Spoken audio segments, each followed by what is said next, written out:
Პირილობის დღესასწაულს აღნიშნავენ ქუთაისში ღონისძიებები ბაგრატის ტაძრიდან დაიწყო მიტროპოლიტმა იოანემ ქუთაისი დალოცა, ამის შემდეგ კი ღონისძიებებმა გადაინაცვლეს ქალაქის ცენტრში.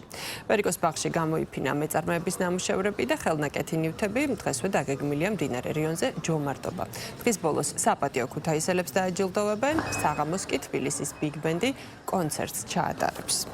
გაცოცხლდება ჩვენი ძველი ევროპული ქალაქის ისტორია და ცხოვრება, შემდგომ მოხდება საპატიო ქუთაისლების გამოვლენა დაჯილდოვება, დღე დამთავრდება გალა კონცერტით, ყველას გეპატიჟებით გვირილობის დღესასწაულზე ერთად აღვნიშნოთ ეს დღე. Ტუბერკულოზით დასნეულებული პაციენტებისთვის აგროვებდნენ გვირილებს, შემდეგ მათ ყიდდნენ და ამ შეგროვებული თანხით ეხმარებოდნენ ტუბერკულოზით დასნეულებულ პაციენტებს. ეს ტრადიცია, რა თქმა უნდა, სწრაფად აიტაცეს ქუთაისში როგორც ძირძველ ქუთაისურ ევროპულ ქალაქში და ეს ტრადიცია 1911 წელს დამკვიდრდა ჩვენს ქალაქში, რომელიც ემსახურებოდა იმას, რათა ტუბერკულოზით დასნეულებული პაციენტები დახმარებოდნენ ჩვენი თანახმადებლებს. დღევანდელი ტრადიცია, რომელსაც მე წარმოვადგენ, ქველმოქმედებას უკავშირდება, რომელიც წმინდა ნინოს სახელობის გიმნაზისტების მიერ იქნა წარმოებული.